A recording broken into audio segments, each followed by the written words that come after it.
Town with a 40-13 record. That's tops in the league. A healthy Austin Reeves is back on track.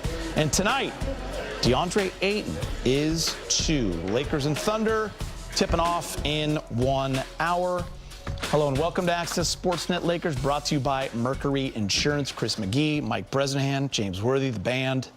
Back together again. National game, of course, the pre and post right here, and it's a fun one, James. Couple big ones coming up here, back to back. Yeah. You know, it's not playoffs, but it's before the All-Star break, so you know how critical these games are. So they're heightened a little bit now, and the Lakers are trying to move up. So they're big games. A lot of excitement around them. Yeah, anytime you have the top 2 teams in the conference at your place on back-to-back nights, kind of a weird arrangement to begin with. There's no room to think about tomorrow's game yet against San Antonio. You got to dive right into OKC tonight. It's going to be great, Geek. Glad we're here for it. Opportunity to feel really good going into the All-Star break with these 3 games coming up. All right, let's get into it. Both the Lakers and Thunder will be missing their star players for tonight's game due to injury. Shai Gilgeous-Alexander, he's averaged nearly 32 on 55% shooting, 39% from behind the arc.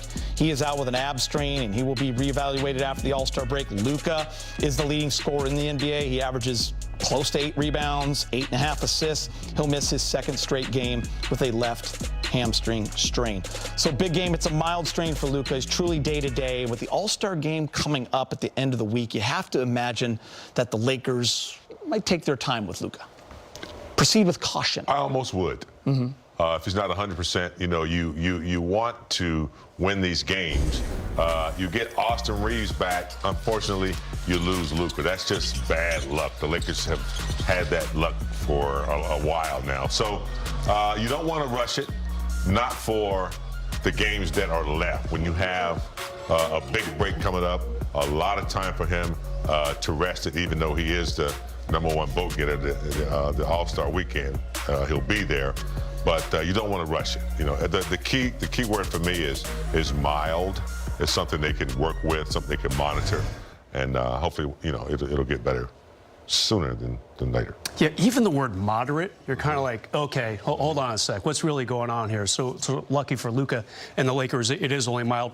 James, I want to see an exact repeat of 2 nights ago. They had a great game defensively, held them to under 99 points. Yeah. That's only the 2nd time since mid-November they've done that, Geet. That's how you win a game. It was Golden State, no Steph, obviously. But still, I want to see a good team defensive effort and a good effort from the bench, too, Geet. Obviously, Austin Reeves kind of cheating a little bit, still coming off that bench as of the last game. We'll see if he runs with the starters tonight. Probably not. Probably still on somewhat of a minutes restriction, excuse me. But you had Luke Kennard, 10 points, and Vando, 13. Got to have that input from all the reserves tonight. So DeAndre Ayton was a late scratch on Saturday against the Warriors with right knee soreness. He is available to play tonight, which should help offset some of the size that OKC is going to throw at you. Of course, you know, with the bigs that they have, you know, Ayton's going to have to neutralize that by, you know, doing what he does in the paint, you know, either passing out, running the floor, getting down quickly, getting position. He's got to be a factor because otherwise, you know, the bigs for Oklahoma, you know, they rebound well, you know, they hustle and they're physical. So he's got to be ready for that. He's going up against an all-star, Chet Holmgren, which caught me by surprise a little bit. Champion. But then you realize, hey, controversial call, right? Yeah, a little bit. But then you realize, you know, he's been there pretty much the whole season. Jalen Williams missed the first month for OKC. The best team in the conference for sure. So obviously you're taking SGA. There's no doubt about that, James. And also you got to fill in another player, and Chet's the obvious guy. So good to have Ayton back. Welcome back. Not a fun couple games to come back to. It's not like you're playing the Wizards in Brooklyn on back-to-back nights. He's going to have to jump into the fray right away and try to contain some really good big men on OKC. So Jackson Hayes missed the Sixers game due to a suspension, right? And then DeAndre Ayton misses last game because of the right knee soreness. Insert Maxi Kleber into that backup role, James. And here's the thing. He's the forgotten man in that Luka trade. He hasn't been healthy very long. He's finally back in a good rhythm. What did you see from him and in these last 2 games? He's been playing some of the best basketball in these last couple games. You know, I saw healthy, a guy that's healthy, moving well, and I saw wisdom, Gita. He's a smart player. You know, he doesn't make a lot of mistakes. He's a really good defensive player, or he puts a good defensive effort on, you know, by being physical and using his height. He's a very smart offensive player. He knows how to get into position to score by picking and rolling. Right there, you see a good pass. He's just a smart player. Has soft touches on the inside, and at times can pull out and shoot the three. So yeah, but I think the key word is healthy, and you know, getting some rhythm, getting some time on the floor, not just a few minutes, but getting like 5, 6, 7 minutes with guys on the floor.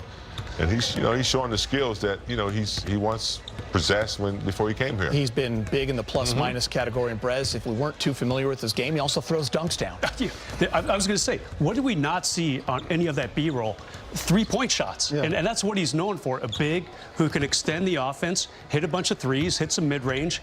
He's shown a kind of a different flavor with the Lakers here. We didn't see a lot of him last season. He was already hurt when he came over with Luka in that big trade on February 1st. Haven't seen a lot of him, period, this season.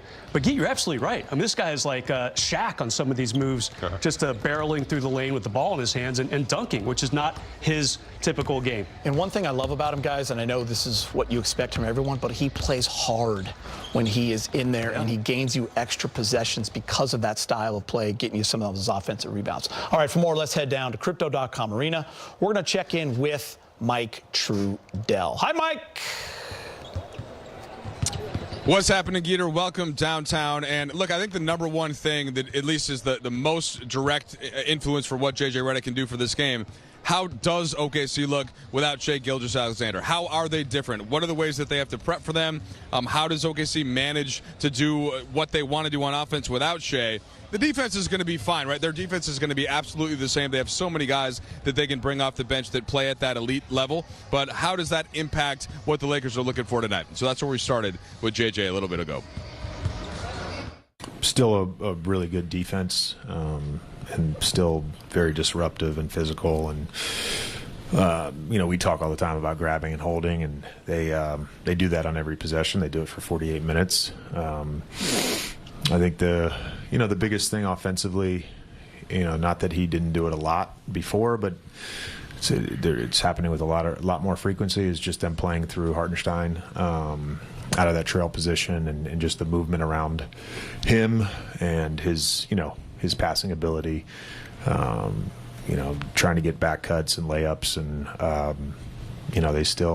it's the same identity they've had now for 4 or 5 years.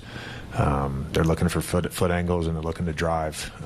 So, you know, they require a lot to guard them because of how good their spacing is, and a lot of different guys that can make plays.